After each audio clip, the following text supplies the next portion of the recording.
Um, Welcome everyone to the Ogden City Council meeting of May 19th, 2020. Please let the record reflect that all council members are present. Just double checking, I believe that's true.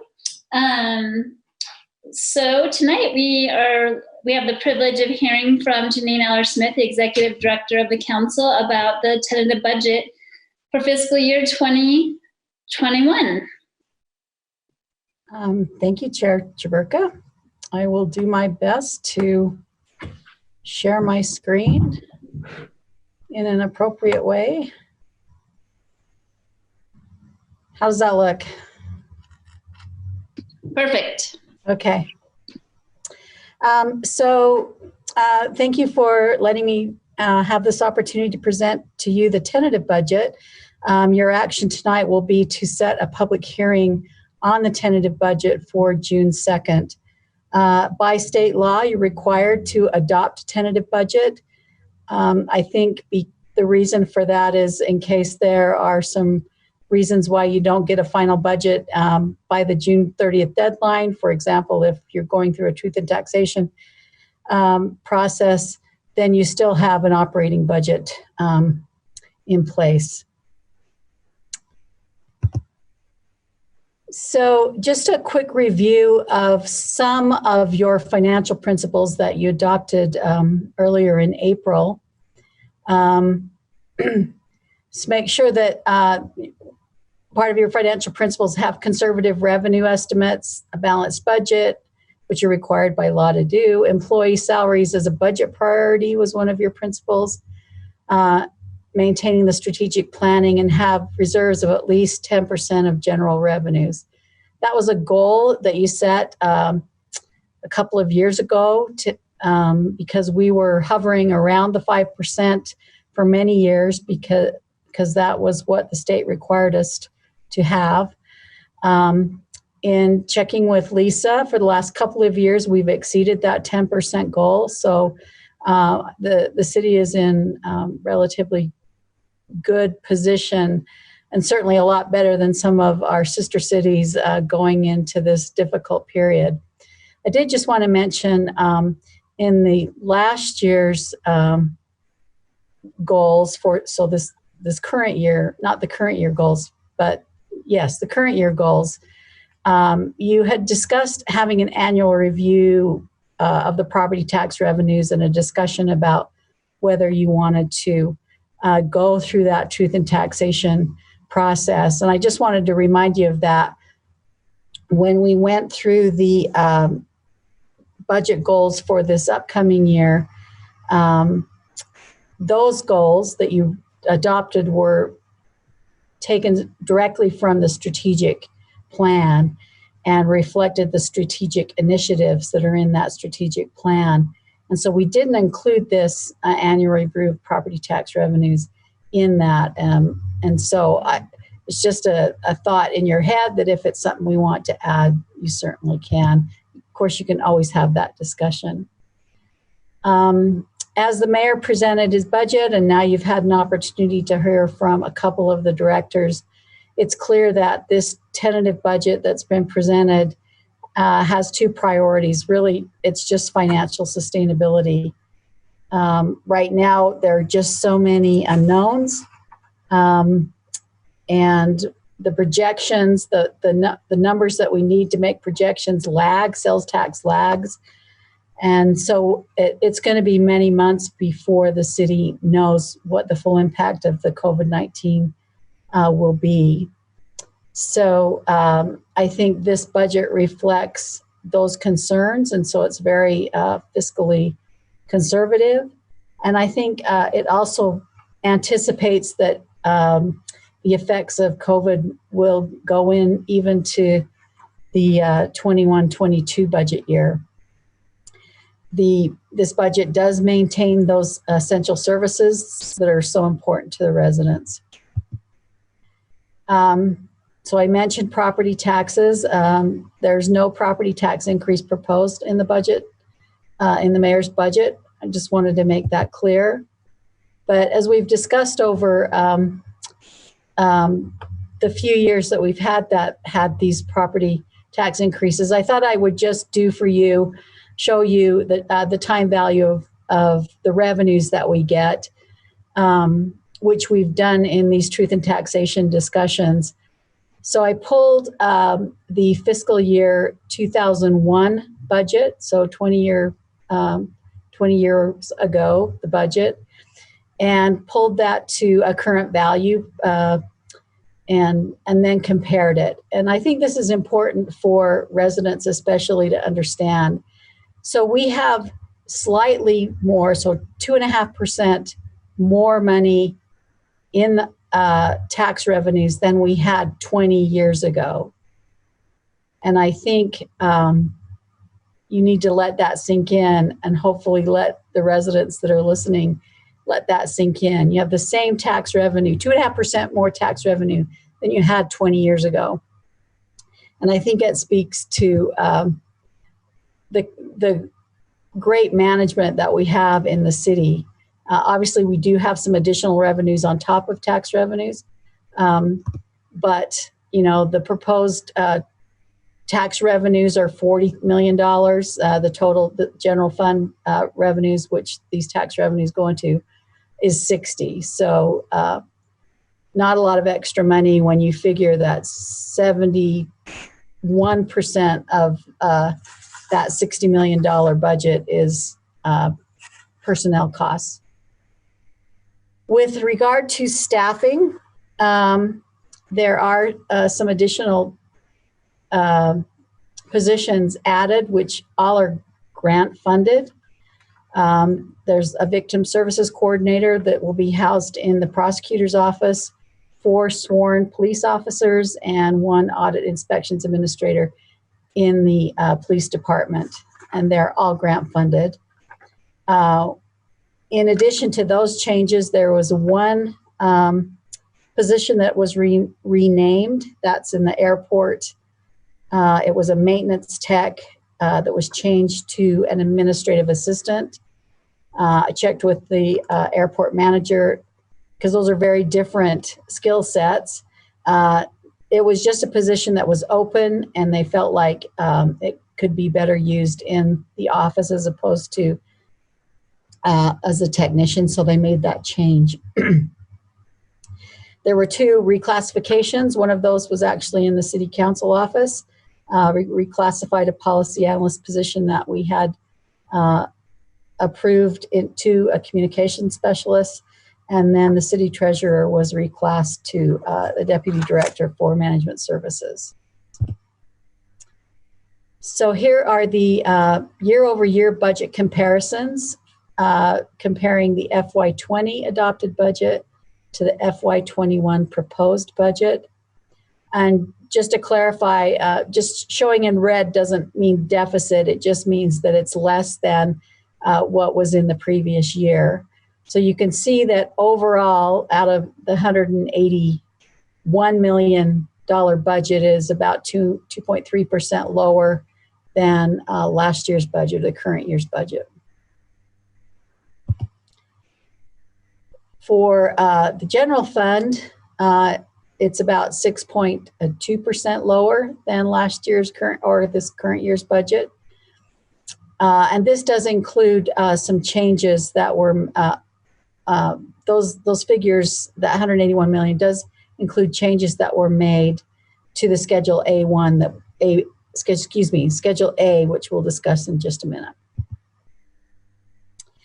So the council's budget goals, taken directly from the strategic plan, covers, economic development, community safety, recreation, city image and reputation, and fiscal sustainability and transparency.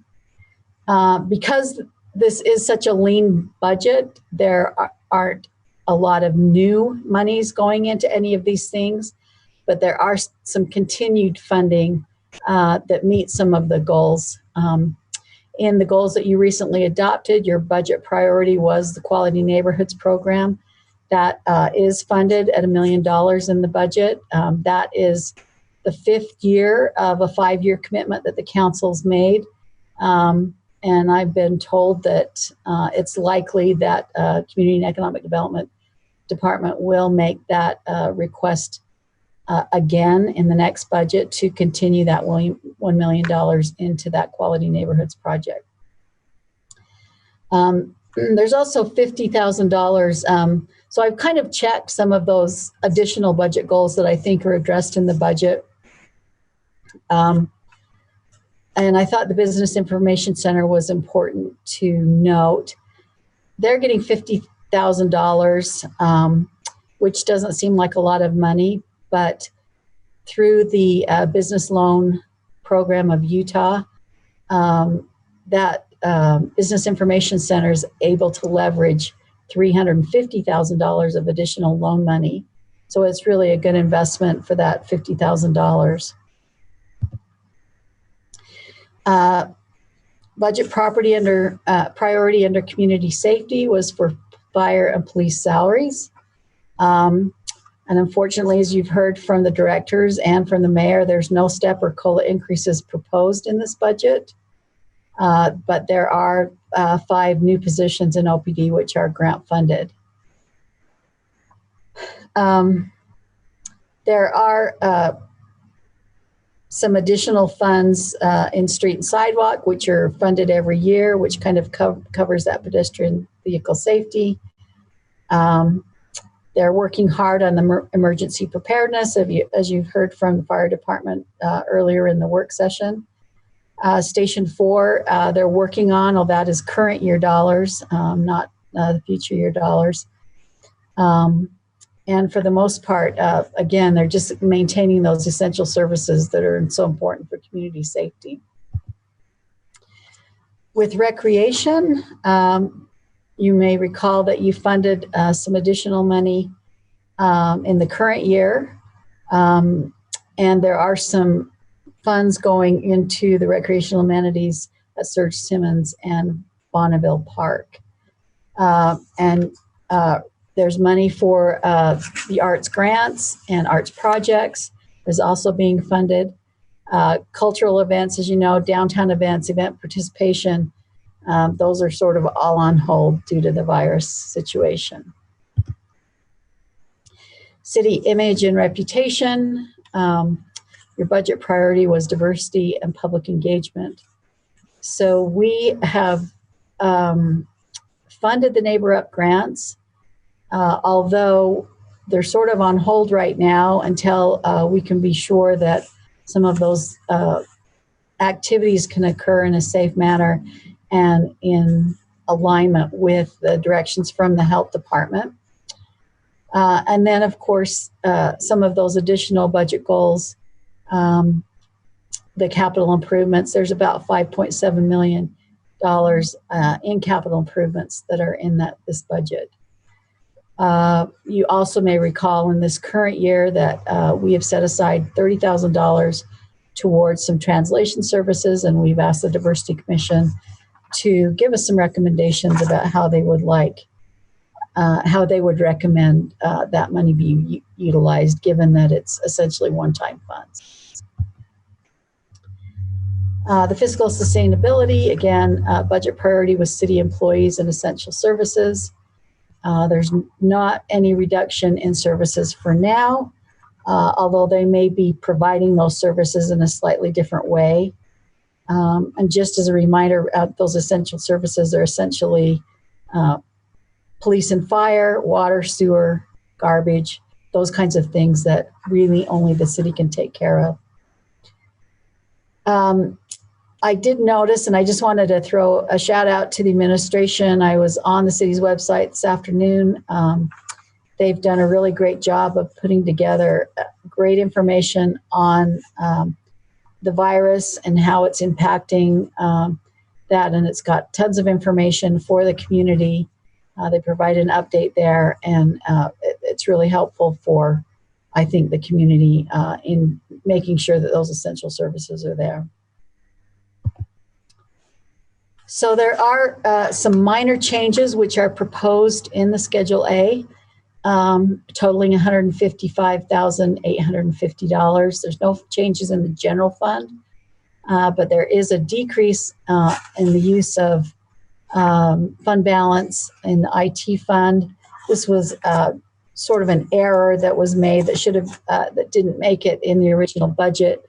They removed the expenses for the tiering, which is computer purchases in the IT fund, but they didn't remove the revenue or that use of fund balance. So this is just a correction there.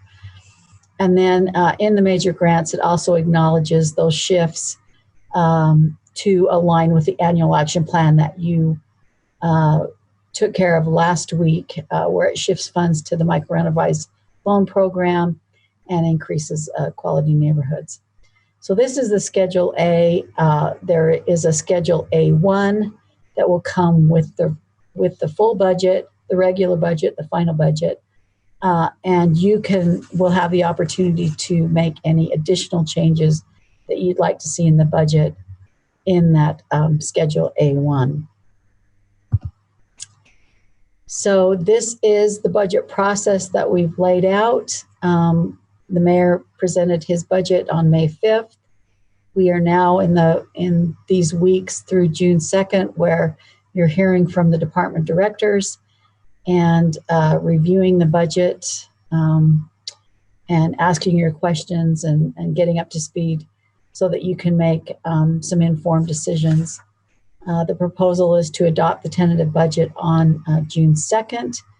The MBA and RDA budgets will come a week later. And then we'll have some on that June 2nd night, we will also set a public hearing on the final budget. And then on the 16th, there'll be an opportunity for some public input.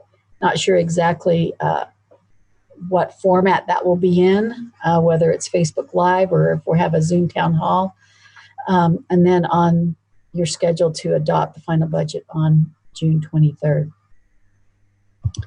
So that's my presentation, and I'm happy to answer any questions.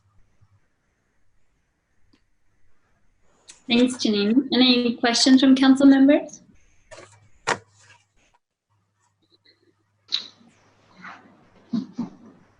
I just have maybe some, and I apologize for not reaching out to all before this, but I've been the proponent or a proponent of looking at truth in taxation every other year, and I think it's this year that the every other year comes up.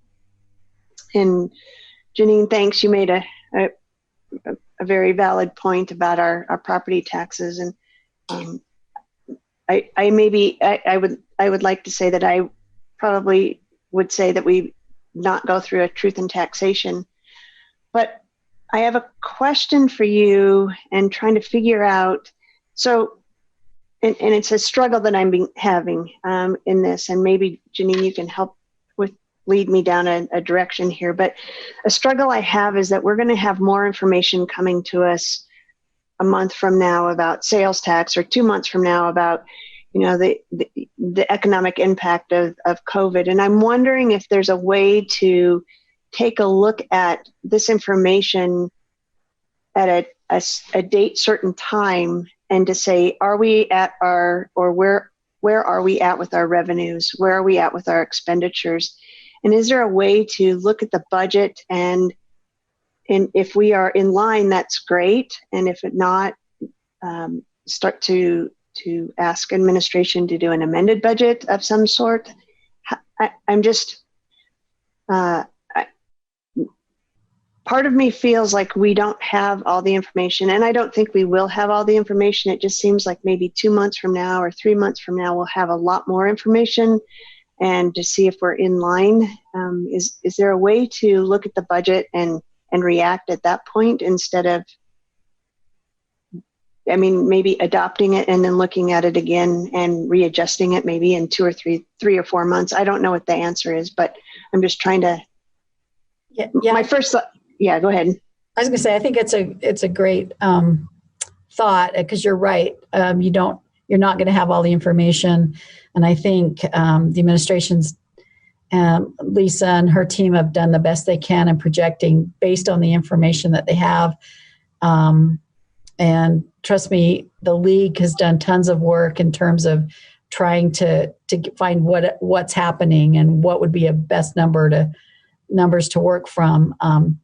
But as you know, you do get quarterly financial reports from the administration, but those are generally expense reports. And maybe what we could do is just set a date, let's say mid-October, which by then we would have that initial first quarter financial report, and then also take a look at the revenues at that point to see where we're falling. And we can work with the administration to kind of outline a work session where we focus just on the current year budget and do a deep dive where we are and to see if you need to make any adjustments. And you heard from the chief about how hard it is to keep officers now, and now we're going into this and I know that there are other cities that are providing raises this year, so we're going to get that much farther behind. I'm not saying that we'll be able to do it, but it's certainly something you might want to just look at. And I just want to say, by no means am I saying that administration and Lisa and those financial people are doing, they are doing the best job that they can do. I am not that I'm concerned about revenues and expenses and not being able to react.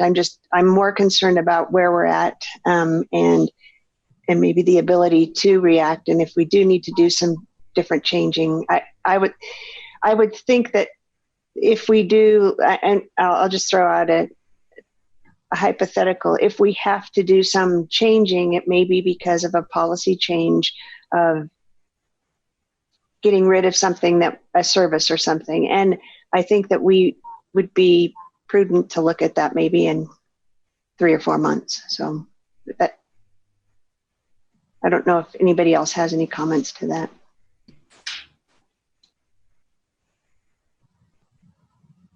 I have a suggestion that goes along with that a little bit. If we went to a truth and taxation, kept that on the table, that would buy us some more time. That doesn't mean that we would pass a truth and taxation, but maybe our numbers would be a little more clear if we go a little bit past June 30th.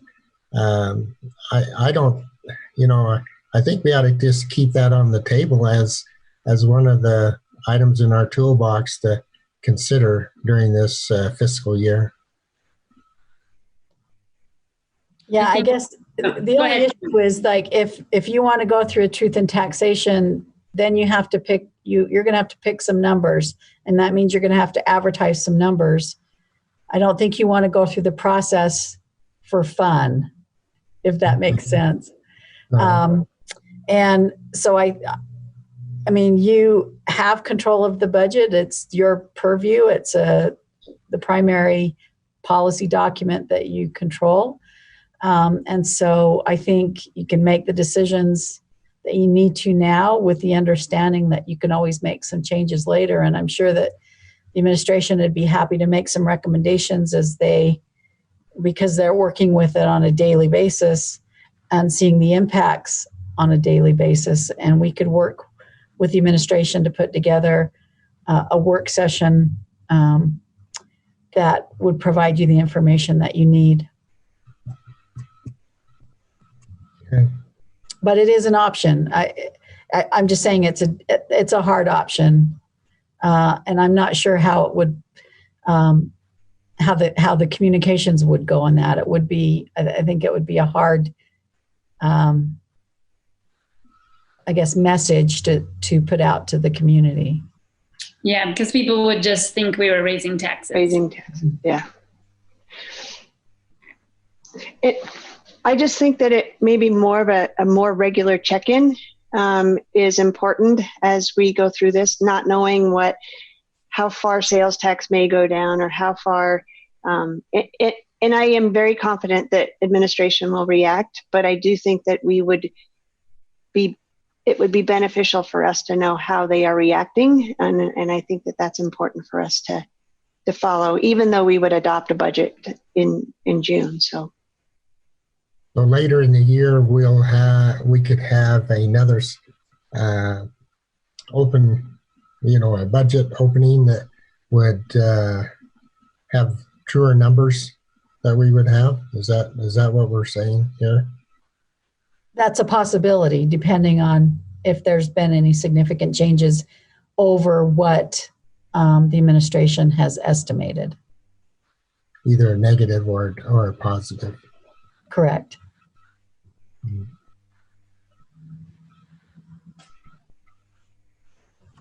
Any other comments or questions?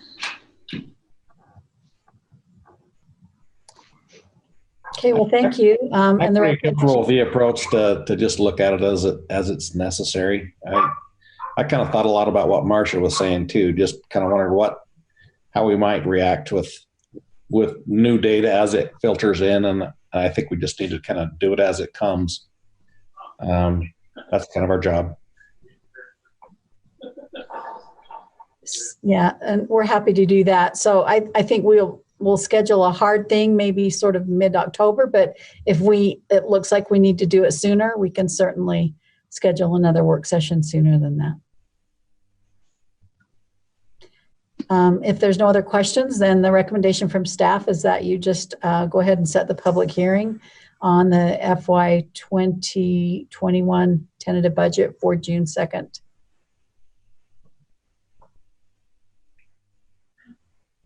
I'd be happy to entertain any motions. Well, Chair, I'll go ahead and make that motion that we set the public hearing for June 2nd on the tentative budget for fiscal years 2020 to 2021.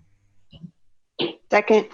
So we have a motion by Councilmember Heyer and a second by Councilmember White to set the public hearing for June 2nd, 2020.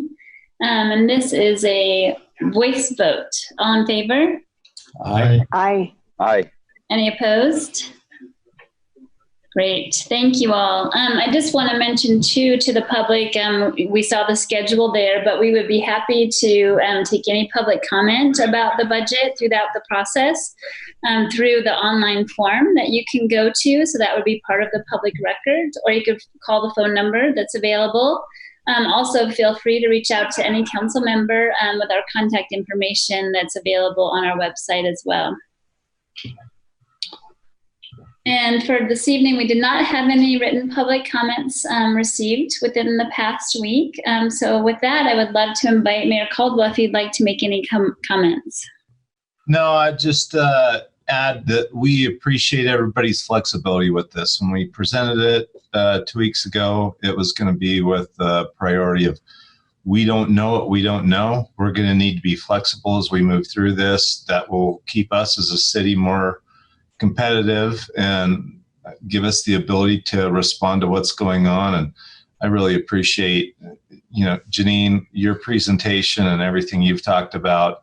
And like we said, we presented the most conservative budget possible, and that gives us the most room to move forward as we get more data. And so everybody on this Brady Bunch screen is in an impossible decision, being asked to make really difficult positions, as are our state legislators and everyone else. And so just going into this in the Utah way with the willingness to be a team and figure this out together, I think will really help get us through it. So thank you. And I appreciate all the work that you're all doing and some of the state leaders are doing as well, because this is unprecedented. So thank you very much.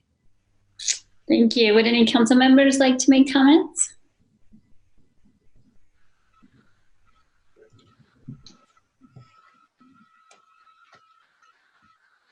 I agree. This is going to be a tough lift. I think we've got some interesting times in front of us, and I appreciate the ability to have an open dialogue with our administration. That doesn't always happen, and so I appreciate that they're being as open as they can, and we are being as reactive and as we can. So I think we're doing a great job, and I appreciate everybody's heavy lift on this one.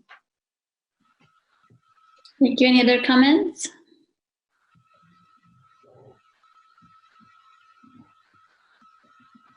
I'd like to just give a couple extra seconds just in case people can't find their mute.